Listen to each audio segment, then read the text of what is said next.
Lloyd aka Mega Blitz. In today's video, we're going to be recapping the Louisville Regionals that I had attended and competed at. And I'm really excited to get into kind of the deck list and the matchups and just really recap the whole tournament. But before we get into all of that, I have an announcement for you guys. Now, this isn't really any sort of sad news per se. It's actually fantastic news. And the thing that I have to let you guys know is that I am officially a YouTube partner. Now, what that means is I'm going to be able to have like super chats for different things, and I'm going to be able to have like a super thanks button where you have like the like, subscribe button. There's going to be a super thanks down there where you can kind of really just get some exclusive perks for different things and send huge thank yous if you're enjoying the content and things like that. I'm also going to be able to have different tier levels of memberships, but we're only going to start off with just one tier. Going to be kind of a lower price point to start out as well, and it's going to come with some exclusive perks, things like first kind of peeks at posts and only members only posts that you guys are going to be able to see, and a lot of those posts might end up containing the deck list I may be playing to a regional before I go, maybe a kind of like what's my username on TCG Live, and I'll play games with you guys and stuff like that. I'm not too sure what it's all gonna quite look like yet, so definitely keep your guys' eyes out for that. I've been kind of working through some of the logistics now and figuring out what I want the perks to look like and all that different stuff and getting everything quite set up. But I just really want to thank all of you guys for the just continued support through the time that I've been creating content. I've only been creating content for a little over a year now, and just you guys have been nothing but supportive and just always there, just always checking in, watching the videos, and truly I couldn't do it without you guys. So thank you so much. I really appreciate it. Now let's jump right in to that recap. So already here we are at that deck list that I decided to play at the Louisville Regionals. I did decide to play Quad Thorns. Now, I was originally going to play Lugia to the tournament. However, I felt like Lugia had a really big target on its back going forward, with Rahul getting 9th at Worlds, and then, 5th at Baltimore, and then Kieran Farah getting 2nd at Baltimore, Rahul getting 2nd at Dortmund, and then Lugia also winning Joinville on top of that.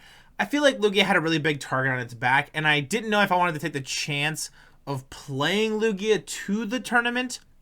And the other deck that I've been playing pretty consistently has been Quad Thorns. And Quad Thorns is a deck that might not always have the best setup, might not always have the best matchups, but if you hit the right matchups and you play that matchup roulette, you can go quite far with this deck. Now, I am playing just the 4 Thorns in the deck. We got 4 Arven, 4 Judge, 4 Boss, 3 Professor's Research, 2 Penny, 2 Courses Tenacity. I wouldn't change any of the, kind of supporters. I wouldn't add any other Pokemon either. I've seen some lists playing like Mimikyu and Cornerstone Master Ogerpon. I would just play the Quad Thorns, and that's it. But I wouldn't change any of the supporters that I had played for this tournament. As far as the items go, though, I might change a couple if I knew kind of what matchups I might have actually hit going into the tournament. I had a pretty good idea, but I gave a lot of respect to 2 decks in particular, and those decks being Stall and Pidgeot Control, which is why I'm playing 3 Canceling Cologne in the deck. Had I known that going forward, that I might not have actually hit a Stall or a, Pidgeot Control deck, I would have actually cut all the clones entirely and probably played a 2nd Vacuum, a 2nd Earthen Vessel, or maybe even like a 3rd Enhanced Hammer, or maybe like 2 Energy Lotto or something of that nature. But we got 4 Pokégear in there, 4 Crushing Hammer, 2 Techno Radar, 2 Enhanced Hammer, 3 Canceling Cologne, 1 Earthen Vessel, 3 Future Booster Energy Capsules, 1 Lost Vacuum, 1 Techno Machine Devolution, 1 Techno Machine Turbo Energize, 1 copy of our Prime Catcher for our Ace spec, 3 Lost City, 4 Double Turbo, and 7 Lightning Energies. Now, like I said, the only thing I would have changed is the Canceling Clones. I gave a lot of respect to Stall and Pidgeot Control going into the tournament because they were also decks that were very well positioned going forward, and I felt like if I didn't respect them, then I just take an auto-loss matchup, which feels really bad. If my opponent flips over Mimikyu and I'm not playing Canceling Colones in the deck, I'm just going to lose to my Stall or Pidgeot Control opponent entirely. There's no way I'm going to be able to win that matchup because I'm not going to be able to stall them out of the game or be able to kind of like mill them or manipulate the board state the way I want it to before they can do that to me. So I ended up just playing the Canceling Cologne on the deck and just be like, okay, if I don't end up hitting stall or Pidgeot control, it's not too big of a deal. I just pitch the Colognes to, you know, my Lost Vacuums or my Earthen Vessels, or I pitch them to my Techno Radar, and it's not too big of a deal, or I can just research them away or whatever. But there was a couple times where I'm just sitting there playing against Raging Bolt and I get 2 Canceling Colognes in my opening hand, and it felt really bad. So kind of a hit or miss card, but I ended up just playing the 3 because I wanted to respect the Mimikyus, because I wasn't confident in taking that just auto loss matchup, but I felt really comfortable in the list and ended up going 4-2-1, which ultimately was pretty good. I could have played the last round and maybe got top 5-12 and maybe hit, you know, 5-2-1, but I wasn't too worried about that. I'm not chasing a Worlds invite this season. I was kind of just playing just for fun at that point. And the goals I have set for myself was, you know, win more cups and challenges, a lot of content creation stuff, and a lot of just like, I want to make day 2 at a regional. That's kind of my first goal for a regional, was, you know, make day 2. So, but overall, that's the list here. I'm going to post it down in the description below. So you guys want to try out the deck list for yourself, you'll be able to. I'm a pretty big believer in Quad Thorns, and I think it is a very solid deck if you hit the right matchups. And speaking of the matchups, let's talk about the matchups that I ended up actually playing at the tournament. So I did make top, you know, 1024, so top 1024. I finished, I think, 612th out of however many players there were, like 1,980 something that actually played. Round 1, I hit Raging Bolt, and unfortunately, Raging Bolt is not the greatest matchup for Iron Thorns as long as they know what they're doing. If they just attach for turn in Sadas and then prioritize the Pal Pad to put the Sadas back in the deck, it's a pretty winnable matchup for them pretty handily. And just started a dud hand my opening hand game 1. And that's actually when I had the 2 Canceling Colognes in my hand, and I was like, these are just dead cards entirely. Just kind of tried to crawl it back to something and just couldn't quite get there. And then game 2, my opponent, I started just 1 Iron Thorns in the active, and they just had the kind of the donk almost per se. They hit for 210, and then I drew for turn and couldn't find it to another Iron Thorns to penny and pick up the other one, or just have a backup ready to go. So they just ultimately being able to go attach Sadas, kill it, and that was the end of that. So round 1 was not ideal for me, but I was like, you know what? It's fine. We got the bad matchup out of the way. Everything is going to be A-okay. So round 2, I hit Lugia V-Star. Now, Lugia V-Star is a very good matchup for Iron Thorns. You shut off the ability of summoning Star. Blood Moon Ursa Luna can't do anything. Raikou V, if they're playing that, can't do anything. Weird Deer has nothing going for it. And you hit most of their Pokemon for weakness on top of that. So Lugia is kind of your auto-win matchup. Now, you're saying, Lloyd, it's an auto-win matchup, but you lost your game 2. Yes, I did lose game 2. I couldn't get a second Thorns ready to go, and they were able to just manually attach twice and evolve into Cincino and just kind of smack it twice, and that was that game.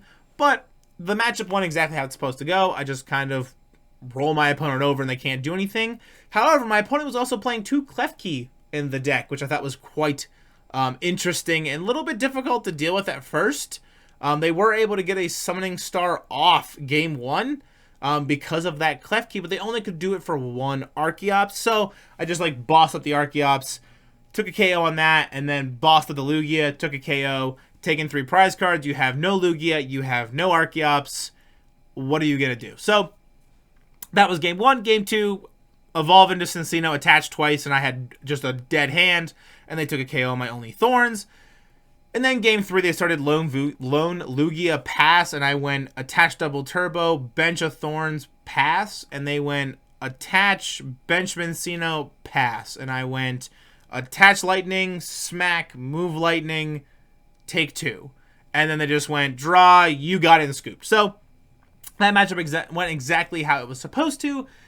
And then my tournament kind of got interesting after that. So round 3, I play against Dragapult, which is not a good matchup at all for me, actually. Game 1 went very long. My opponent, unfortunately, just could not get rare candy at all. It was like 30 minutes into the game before they ever even gotten rare candy.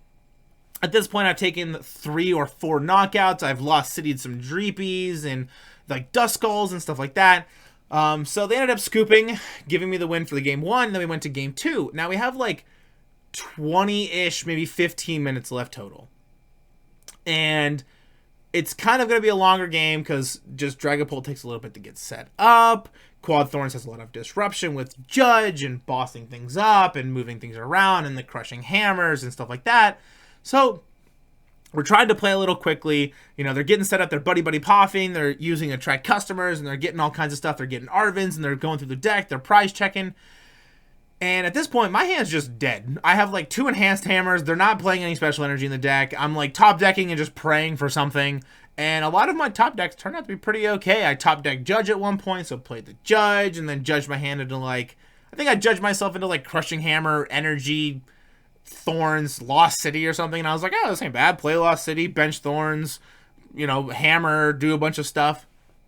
And then time gets called. And at this point, my opponent has only taken 2 prize cards. I've taken no prize cards at all. The game was just very slow. I was judging and just kind of trying to manipulate and just trying to disrupt them as much as I possibly could because I didn't want them to get set up, and I'm trying to just establish a board state. I keep whiffing on energies. I prized 2 double turbos and a lightning in that second game, and I just can't seem to find another double turbo. I can't find my Earthen Vessel. I can't find a lightning energy.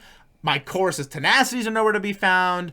You know, Pokégear is just whiffing on Chorus's Tenacity. I think I Pokégeared twice and got Penny the first time and then Boss the second time.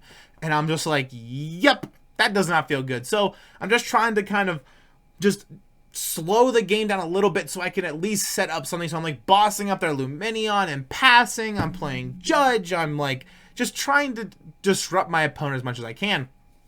And at one point, we're in turns, and they go to Rare Candy into a Dragapult, but it's already evolved into Dracloak. And they were like, oh, I can't do that. It's already evolved. And they go to like put the Rare Candy back in their hand. And I don't really know how this kind of ruling works. Come to find out that you can, like, you can't just play cards out willy-nilly if they have no target. So I call the judge over and I go, well, what are we supposed to do? Like, you know, declared Rare Candy into the Dragapult. Now at this point, I have no idea if they have another you know, they don't have another Dreepy in play. They have a Dragapult in the front, and then they have a Dracloak and a Dracloak. That's all they have. So they can't Rare Candy in the Dragapult. So I'm like, hey, what happens with these cards? You know, like, does Rare Candy just get discarded? Does it go back to the hand? And I just kind of quickly call over a judge just to ask. We're not stalling for time. We're already in turns. So I just figured I'd call and ask, right? Just call them over real quick. Hey, what happens? Well, come to find out they have Dusknoir in hand. They had a second Rare Candy anyway, so it didn't matter. The thing that was a little frustrating was the judge said, well, it's not a valid target, so it's actually up to you, and points to me and says, it's up to you. Do you want them to have the Rare Candy or not?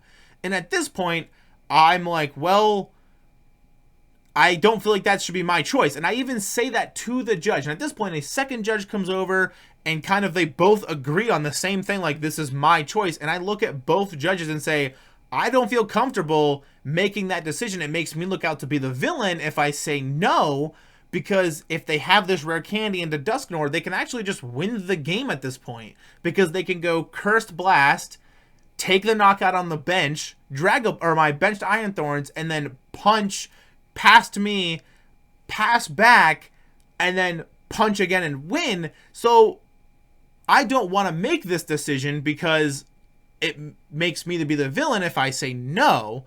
But I got put into a position where they made me pick, and they kind of just like, well, it's your choice. And I said no. So the Rare Candy just goes to the discard pile. They have it anyway. They have Rare Candy into Dusknoir, into Jet Headbutt, into a bunch of other stuff, and I got really frustrated. I wasn't frustrated that I tied or I lost or anything of that nature. I was just more frustrated that the judges kind of put this onto me, and I felt like that wasn't how it should be.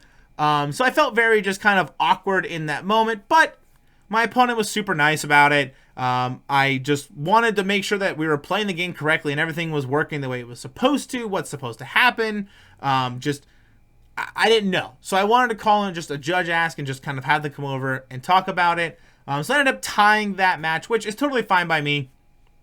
That matchup's really difficult as is, and they played the matchup pretty well. So just kind of turned into just a little bit of a mishap with the judges there. Then played against Tropico's Dusknoir. Not really much to talk about with that one, honestly. Game 1, prized both Enhanced Hammers, got smoked. And then Game 2, prized, I think it was 1 Enhanced Hammer and 1 Crushing Hammer. And just couldn't really get anything set up or established. So just got cooked by Tropico's Dusknoir. Played against Lugia. And they just weren't teched for the matchup. So just kind of steamrolled them there. Then played against Lost Box. And that kind of matchup was pretty interesting. I went out of my way both Game 1 and 2 to get a Lost City in play, boss up a Sableye or their Cramorant or anything that could really just attack me for damage, really. They were playing the Cramorant, a Sableye, and an Iron Hands, and I believe Blood Moon Ursaluna EX as well. So I went out of my way to, like, pull up Sableye, put it in the Lost Zone, pull up Iron Hands, two-shot it, put it in the Lost Zone, both Game 1 and 2. So that went pretty handily. And then round 7, Game 1 went very long. My opponent just prized, I think, a couple Sadas. They only played 2, like, the whole game. Then they were just, like, attaching, passing multiple turns. They would draw and pass a couple times. And I'm, like, trying to just keep up and just punch for 120, go, punch for 120. They're, like, playing switch cards. They have Bravery Charms in the deck. So I'm now, like, 3-shotting Raging Bolts, or 4-shotting Raging Bolts, actually, because 120, 2, and then, 120, 240, yeah, so 3-shotting Raging Bolts, and it just, the game went super long because they prized the Sadas, they don't have Palpai, they can't put them back, they're not drawing any cards, and they actually ended up having to take a prize penalty at some point because they concealed cards under Iron Thorns before I could, like, stop them from doing it, but super cool about it. And honestly, at the point, the game didn't really matter. I've already taken 2 prize cards. I have Boss in hand. They have no hand disruption. They can only take 2 prize cards. They still had to take 4 total, and they had Squawk on the bench because they started it in the beginning of the game. So it didn't really matter. I had game regardless, even without the prize penalty. And I assured my opponent of that. And the prize penalty kind of did help, sure, but I had game regardless. So it didn't really matter too much. And then Game 2 kind of started out the same way. They started Radiant Greninja, couldn't really do anything. I took a KO on the Radiant Greninja, and then I 2-shot an Ogerpon, and then we went to time, and then they took 2 prize cards, and then I bossed up a Raging Bolt with no energies onto it, Crushing Hammer, hit heads on both on the benched Raging Bolt, and then played a Judge, and then passed, and then just put them into a dead hand. They couldn't really do anything, so then time was called, and then I ended up winning that matchup. And at that point, I was kind of just like, I could play the last round, try to get 5-2-1, and go from there, and then maybe get top 5-12. But I was pretty just exhausted. I wanted to go enjoy Kentucky, and I wanted to enjoy Louisville. I wanted to go have dinner with my significant other, and some friends, and just ultimately felt like a pretty good tournament. I hit 2 Lugias like I wanted. I beat a Raging Bolt deck, which worked out pretty well. Played against Lost Box, which was interesting. Overall, the tournament felt pretty good. I definitely would not change the deck that I had played. I felt like Iron Thorns was a good pick. But wish I could change those Canceling Colognes. Now, if you guys enjoy the content I've been making so far on the channel, don't forget to leave a like, smash the subscribe button. I really would appreciate it. And I'll make sure to put that Iron Thorns decklist that I played to the regional in the description below, so you guys want to try it out for yourself, you'll be able to. And once again, just thank you everybody for all of the support. We are officially a YouTube partner here on the Mega Blitz YouTube channel, so definitely be keeping an eye out for all these special perks and membership stuff that's going to be kind of flying at you. I'm also working with somebody to get some cool emotes and some cool badges and stuff worked out, so just keep an eye out for that. And I'll see you all in the next one. Peace!